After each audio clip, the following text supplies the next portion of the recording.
Bismillahirrahmanirrahim. Assalamualaikum warahmatullahi wabarakatuh. Alhamdulillahirabbil alamin. Allahumma salli ala Muhammadin wa ali Muhammadin al-awsiya radin al-mardiyin bi afdali salawatik wa barik alaihim bi afdali barakatik wa sallam alaihim wa ala arwahihim wa ajsadihim wa rahmatullahi wabarakatuh. Alhamdulillah, dalam naungan kasih sayang dan anugerah Allah Subhanahu wa Ta'ala, pagi ini kita dipertemukan Allah kembali dalam sebuah pertemuan yang insya Allah akan menjadi saksi di hadapan Allah Subhanahu wa Ta'ala nanti, sebagai saksi-saksi kebenaran, sebagai saksi-saksi dari pelaksanaan kita terhadap amanah Allah Subhanahu wa Ta'ala untuk mengisi kehidupan itu dengan keimanan dan amal saleh. Hari kemarin saya menceritakan sedikit oleh-oleh atau kenangan yang saya peroleh dari sebuah perjalanan panjang mengelilingi dunia dalam bahasa MH Ainun Najib untuk menjajakkan cahaya betapapun kecilnya.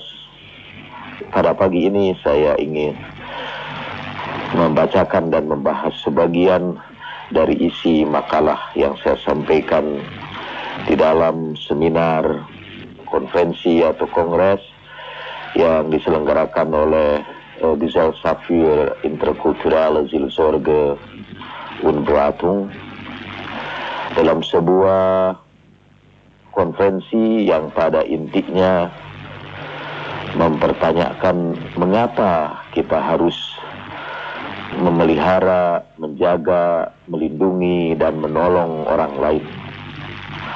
Mengapa dalam hidup ini kita harus memberikan perhatian yang tulus kepada orang-orang lain di sekitar kita. Warum zorgen wir für andere.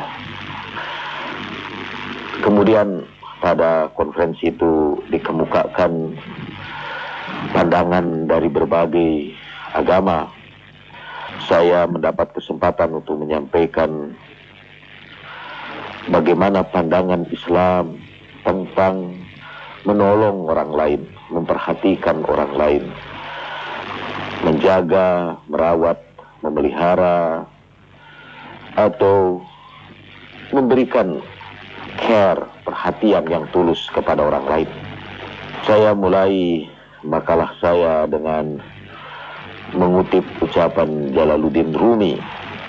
Seperti saudara ketahui, Jalaluddin Rumi adalah seorang sufi besar yang lahir di daerah yang kita kenal sebagai Afghanistan sekarang ini. Dia lahir di kota Balkh yang sekarang ini masih dirundung suasana yang kacau balau. Nah, Rumi di dalam rangkaian tulisannya dalam Masnawi berkata, yang saya ingin terjemahkan langsung: duhai kekasihku, janganlah engkau pernah berpikir bahwa engkau lebih baik dari orang lain. Dengarkan derita mereka dengan penuh kasih sayang. Kalau engkau ingin mencapai kedamaian, janganlah berpikir buruk dan jangan mempergunjingkan orang, serta jangan mengajarkan apa yang tidak kamu ketahui. Sebetulnya apa yang diungkapkan Rumi dalam puisinya adalah cara lain untuk menerjemahkan ayat-ayat Al-Quran. Di dalam ayat-ayat Al-Quran kita menemukan banyak sekali ayat-ayat yang menyuruh kita untuk berbuat baik kepada sesama manusia. Setelah Allah memerintahkan kita untuk beribadat kepadanya.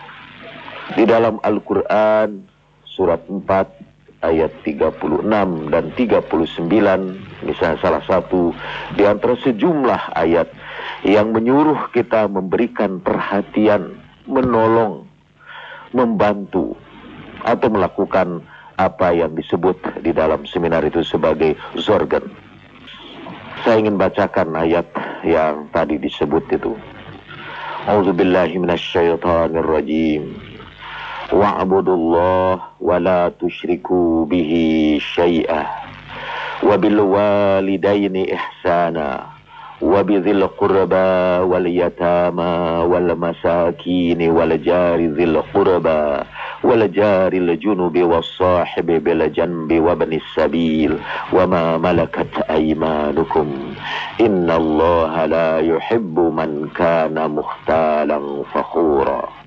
Dan beribadatlah kamu kepada Allah, serta janganlah kamu musyrik kepadanya kepada sesuatu pun.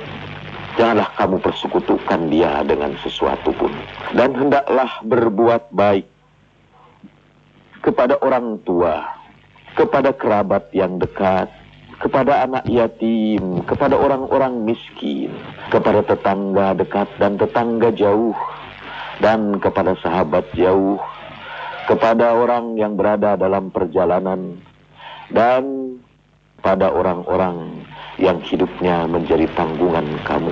Sesungguhnya Allah tidak suka kepada orang-orang yang sombong dan membanggakan dirinya.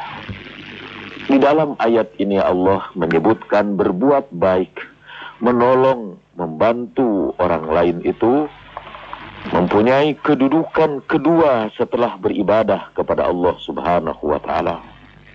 Dengan sangat terperinci Al-Quran menyebutkan kepada siapa saja kita harus memberikan care, memberikan perhatian, memberikan pertolongan, dan memberikan bantuan itu. Kepada orang tua kita, kepada karib kerabat yang dekat, dengan urutan-urutan, seakan-akan untuk menunjukkan kepada kita prioritas yang harus kita dahulukan dalam memberikan bantuan. Pertama orang tua kita, karib kerabat kita, kemudian anak yatim, orang miskin, tetangga, sahabat-sahabat, anak jalanan, orang-orang yang sedang berada dalam perjalanan, dan orang-orang yang hidupnya menjadi tanggungan kita. Dan Al-Quran menyebut orang yang tidak peduli dengan penderitaan orang lain sebagai orang yang sombong dan takabur. Bahkan segera setelah ayat ini, Allah menyebutkan bahwa orang-orang yang sombong dan takabur itu adalah orang-orang yang bakhil, orang-orang yang tidak mau memberikan pertolongan kepada orang lain, bahkan kemudian mendesak orang lain untuk berbuat bakhil juga. Alladzina yabkhaluna wa ya'muruna an-nasa bil bukhli. Kemudian menyembunyikan anugerah Allah yang telah diberikan kepada mereka. Dan di ujung ayat Allah berfirman bahwa mereka itu tidak dihitung mukmin lagi, mereka adalah orang-orang kafir, dan kami sediakan bagi orang-orang kafir azab yang pedih.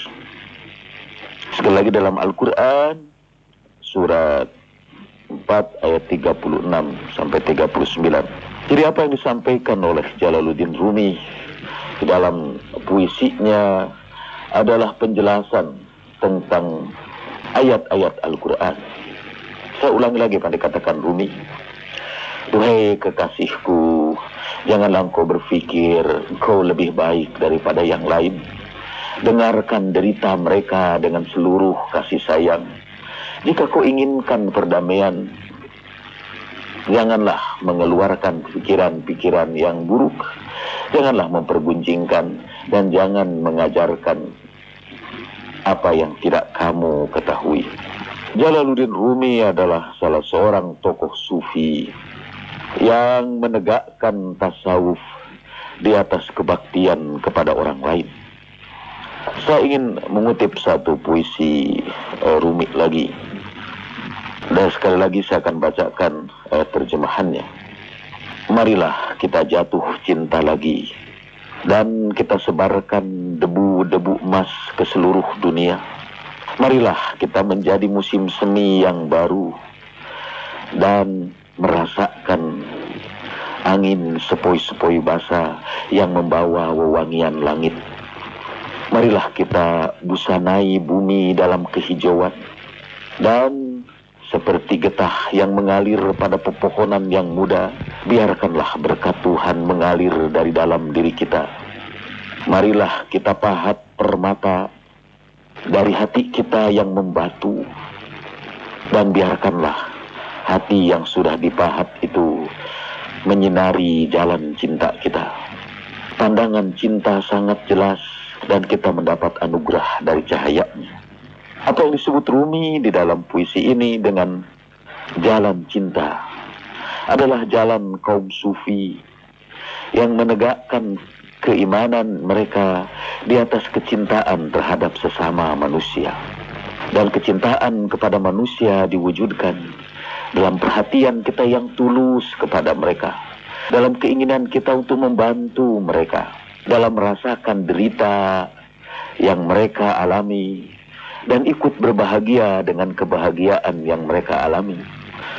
Cinta ditunjukkan dengan keinginan untuk berbagi suka dan duka dengan orang-orang di sekitar kita.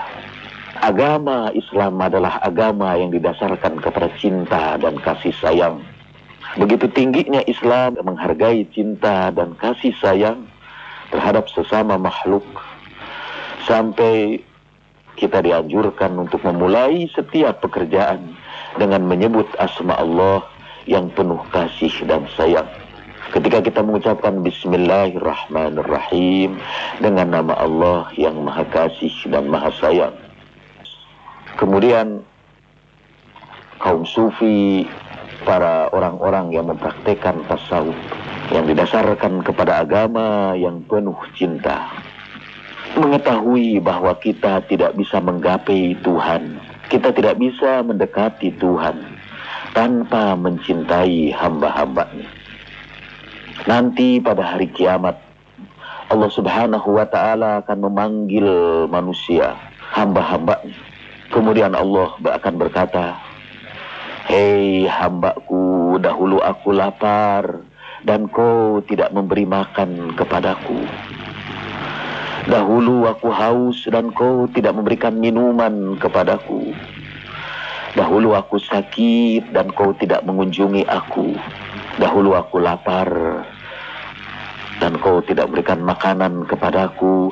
Dahulu aku haus, kau tidak memberikan minuman kepadaku. Dahulu aku sakit, kau tidak mengunjungiku. Dahulu aku telanjang, kau tidak berikan pakaian kepadaku." Pada waktu itu manusia akan serempak berkata, "Duhai Tuhanku, bagaimana mungkin kami memberikan makan kepadamu? Bagaimana mungkin kami berikan minuman kepadamu? Bagaimana mungkin kami berikan busana kepadamu? Bagaimana mungkin kami mengunjungimu? Karena Engkau adalah Allah Rabbul Alamin." Maka waktu itu Allah akan berfirman, "Sungguh dahulu ada hambaku yang lapar. Sekiranya engkau berikan makanan kepada dia, kau akan menemukan aku di sampingnya. Dahulu ada hambaku yang kehausan. Sekiranya kau berikan minuman kepadanya, kau akan menemukan aku di sampingnya. Dahulu ada hambaku yang sakit. Sekiranya kau kunjungi dia, kau akan menemukan aku di sampingnya. Dahulu ada hambaku yang telanjang. Sekiranya kau berikan pakaian kepadanya, kau akan menemukan aku di sampingnya." Apa yang kita sebut sorgen, memperhatikan orang lain, membantu orang lain, menolong orang lain, adalah inti atau hakikat dari keberagamaan yang sejati. Rasulullah Shallallahu Alaihi Wasallam bersabda, "Seluruh makhluk ini adalah bagian dari keluarga besar Allah Subhanahu wa Ta'ala. Al-khalqu iyali." Kata Allah Subhanahu wa Ta'ala dalam hadis qudsi, "Seluruh makhluk ini adalah anggota keluargaku, dan yang paling aku cintai di antara seluruh makhluk ini adalah yang paling besar memperhatikan warga anggota keluarga Allah." Agak kepanjangan sedikit pada pagi ini. Insyaallah kita akan lanjutkan kembali pembicaraan tentang oleh-oleh dari perjalanan panjang ini pada esok hari, dan kita masih punya waktu untuk diskusi, dan saya ingin mendengar komentar saudara-saudara pada kesempatan pagi hari ini. Assalamualaikum Kang Jalal. Alhamdulillah ketemu lagi Kang. Kang, saya mau sedikit bertanya nih, apa alasan Kang Jalal gitu ya waktu menyampaikan makalah itu yang diambil itu puisi seorang sufi, kenapa tidak langsung saja dari Al-Quran gitu Kang? Lalu yang kedua, terkesan sih memang semua juga rasanya mengerti gitu ya, walaupun dia muslim atau non muslim, bahwa kita memang harus hidup tuh seperti itu gitu.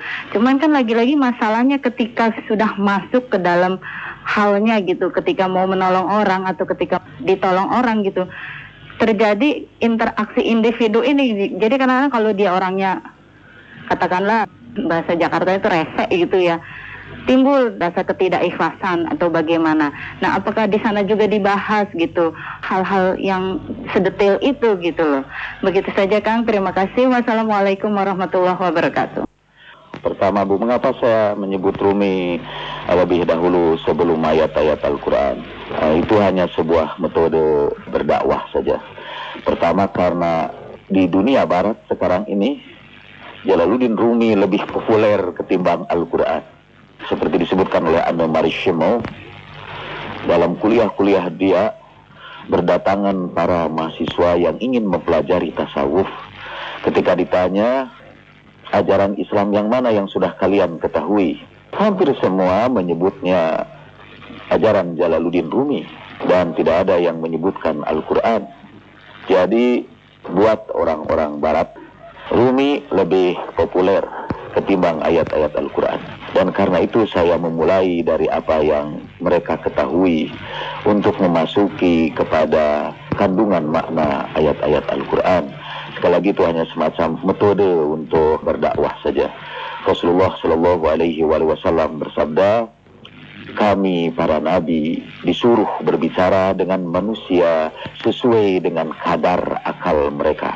Nahnu ma'asyirul anbiya, kami ini para nabi, kalau berdakwah, kami berdakwah dengan memulainya dengan sesuatu yang sesuai dengan kadar akal mereka. Barulah setelah itu perlahan-lahan Al-Quran diperkenalkan di dalam kehidupan mereka. Untuk menjawab pertanyaan Ibu Ana yang kedua, terima kasih atas perhatian Ibu Ana, itu yang kita sebut care atau sorgen di antara kita. Yang beberapa waktu yang lalu, mungkin untuk pertama kalinya dalam hidup saya menempuh perjalanan yang sangat panjang dan sangat melelahkan. Karena perjalanan pertama, babak pertama, saya berangkat dari Jakarta ke Paris, kemudian dari Paris ke Basel. Dan setelah itu, dari Basel melalui Paris, saya berangkat ke Amerika, melalui Atlanta, kemudian ke Seattle. Dan dari situ, dari Seattle saya datang ke Indonesia, hampir mengelilingi seluruh bulatan bumi ini. Saya bergerak terus ke barat dan terus menerus ke barat sampai akhirnya ketemu lagi di Indonesia. Betul-betul memutari pola dunia ini. Saya menghadiri sebuah konferensi tadi yang membahas tentang upaya kita memperhatikan orang lain dan untuk sedapat mungkin mendatangkan kebahagiaan kepada orang-orang di sekitar kita. Karena seperti saya sebutkan kemarin dalam ceramah hari yang lalu, kalau kita bisa menikmati apa yang kita nikmati sekarang ini, ingatlah bahwa itu adalah berkat jasa jutaan orang yang tidak terhitung. Jutaan orang lain yang memberikan tenaganya, waktunya untuk membuat kita menikmati apa yang kita nikmati sekarang ini. Baiklah, di antara, walaupun saya sempat mendapat gangguan di negeri Paman Sam, karena dosa saya satu saja, yaitu bahwa saya adalah seorang Muslim. Di Amerika itu sekarang ini hampir-hampir being a Muslim is a crime by itself. Bu Ana, satu kesempatan saya diwawancarai orang dan ditanya, siapakah di antara makhluk itu yang paling Anda sukai, yang paling Anda cintai? Saya sebut anak-anak, di kinder. Mengapa Anda suka dengan anak-anak? Karena anak-anak adalah makhluk yang menangis kalau mendengar tangisan orang lain. Anak-anak adalah makhluk yang suka menangis hanya karena mendengar tangisan orang lain, tanpa mempertanyakan apakah orang yang menangis itu adalah orang jahat atau orang baik, apakah yang menangis itu dari mazhab yang satu atau mazhab yang lain, apakah yang menangis itu beragama Islam atau bukan, apakah yang menangis itu kulitnya sama dengan kita atau tidak.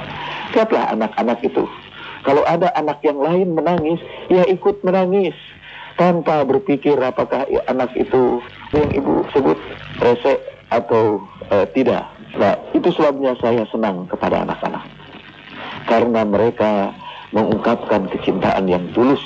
Mereka bersedia berbagi penderitaan dengan anak yang lain tanpa mempersoalkan latar belakang sosial atau perilaku anak-anak yang lain. Itu satu kecintaan yang tulus terhadap sesama manusia.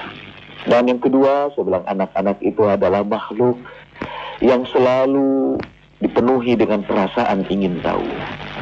Kawan saya yang beragama Hindu waktu itu mengatakan, anak itu adalah seorang filosof dengan fitrahnya yang selalu bertanya. Dan sebetulnya ada yang ketiga yang menarik dari anak-anak itu, yaitu dalam proses belajar mereka selalu dipenuhi dengan antusiasme, semangat yang tidak pernah habis. Tidak henti-hentinya mereka menjelajah alam semesta ini dengan seluruh alat indranya. Mereka memandang, menyentuh, kadang-kadang menggigit, menggerakkan seluruh tubuhnya untuk menjelajahi alam semesta ini, hampir dengan energi yang tidak pernah habis. Itu yang memukau saya dari anak-anak. Dan saya kira kembali kepada perhatian kita kepada orang lain, marilah kita seperti anak-anak itu yang menangis melihat penderitaan orang lain tanpa mempertanyakan siapa yang menderita itu. Dalam perkembangan hidup, ketika kita berkembang menjadi lebih dewasa, mulailah masuk berbagai kepentingan, masuklah egoisme di situ, kepentingan kelompok, fanatisme, dan kasih sayang yang merupakan fitrah kita yang sangat agung itu ditutupi dengan awan kelabu. Awan dari fanatisme, egoisme, perhatian yang berlebihan kepada diri kita, sehingga kita tidak lagi menjadi seperti kanak-kanak yang dengan matanya yang bening mereka alirkan air mata simpati kepada siapapun orang yang menangis di sekitar mereka. Saya mau tanya ya Bu, bagaimana kiat-kiat supaya hati kita itu ikhlas dan ridho dalam menjalankan ibadah dan beramal kepada Allah Subhanahu wa Ta'ala. Demikian, Assalamualaikum. Bagaimana caranya supaya kita betul-betul ikhlas dalam beribadah kepada Allah atau di dalam beramal soleh seperti bagaimana yang diperintahkan Allah Subhanahu wa Ta'ala. Saya tadi lupa tidak menyebutkan ayat berikutnya, ayat 36 dan 39. Pada ayat-ayat berikutnya Allah Subhanahu wa Ta'ala menggambarkan orang-orang yang tidak mau memberikan pertolongan itu sebagai orang-orang yang menginfakkan hartanya tidak dengan ikhlas, hanya sekedar pamer, atau orang yang menjalankan perintah Allah Subhanahu wa Ta'ala tidak betul-betul tulus, tetapi ada kepentingan-kepentingan pribadi di dalamnya. Memang sangat sulit untuk menjalankan keikhlasan yang penuh itu. Kita adalah makhluk yang lemah, dan sewaktu-waktu kita tergelincir. Sudah kita berusaha seikhlas mungkin, tapi karena kelemahan kita akhirnya tergelincir juga. Karena itu tidak intinya, saya kira syarat yang pertama, kita tidak boleh berhenti memohon perlindungan kepada Allah Subhanahu wa Ta'ala untuk tidak tergelincir lagi. Yang kedua, sekiranya kita tergelincir lagi, kita tidak henti-hentinya bermohon kepada Allah agar Ia berkenan mengampuni kita dan membimbing kita untuk membersihkan hati kita. Di antara satu doa yang senang saya ucapkan adalah doa yang berbunyi, Allahumma tahhir qalbi wa zakki amali. Ya Allah, bersihkanlah hatiku dan sucikanlah seluruh amal-amalku. Allahumma tahhir qalbi wa zakki amali. Sebuah doa yang pendek, tapi marilah kita ucapkan doa itu dengan seluruh kesungguhan hati. Sebelum saya akhiri dengan doa yang pendek, izinkanlah saya membacakan sebuah anekdot kecil. Jadi pada satu saat orang-orang Bani Israel berkata kepada Nabi Musa, "Hei Musa, undanglah Tuhan supaya ikut makan bersama kami. Bicaralah sama Tuhan supaya ia mau menerima undangan kami." Musa marah dan berkata, "Tidakkah kamu ketahui bahwa Tuhan itu tidak memerlukan makanan?" Tapi Musa akhirnya pergi naik ke bukit Sinai, dan Tuhan berkata kepadanya, "Hei Musa, mengapa engkau tidak ceritakan kepadaku undangan hamba-hambaku itu? Hamba-hambaku telah mengundang aku, katakan kepada mereka, aku akan datang pada pesta mereka pada hari Jumat sore." Singkatnya cerita, kemudian Musa menceritakan kepada orang-orang itu bahwa Tuhan akan berkunjung kepada mereka pada Jumat malam. Dan kemudian mereka mengadakan pesta, memasak makanan untuk menyambut kedatangan Tuhan. Ketika mereka sedang sibuk memasak itu, ada orang tua datang, tampaknya dari perjalanan yang jauh, dan berkata, "Saya lapar, berilah saya makanan." Lalu Musa berkata, "Sabarlah, Tuhan sebentar lagi akan datang. Sekarang kamu ikut bantu kerjaan kita, ambilkan air, bantulah kita untuk mempersiapkan kedatangan Tuhan." Begitulah orang itu lapar dan barangkali dia minta, dia disuruh untuk bekerja.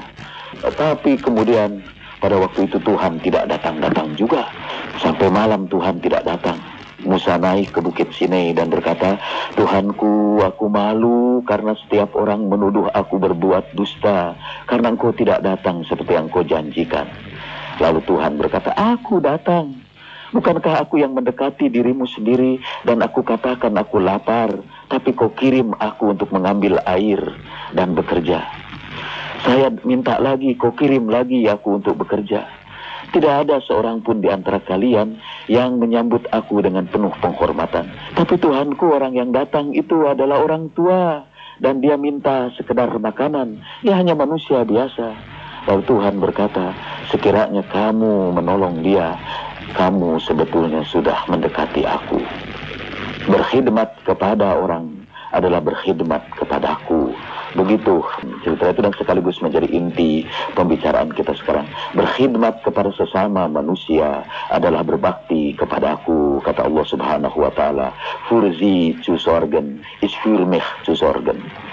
Dan marilah kita akhiri dengan doa yang pendek yang insya Allah akan dibacakan oleh kawan saya yang sekarang juga sedang dirundung penderitaan.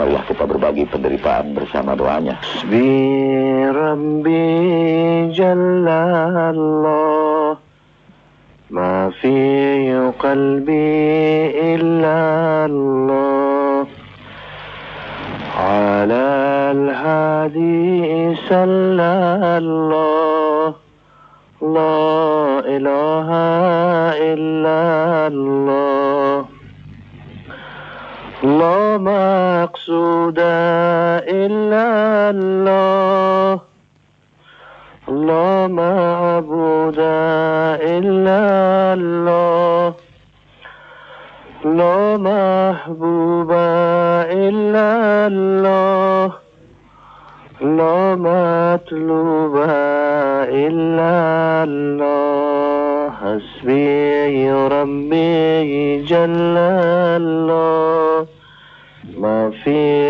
qalbi illa Allah, ala al-hadi sallallahu, la ilaha illa Allah.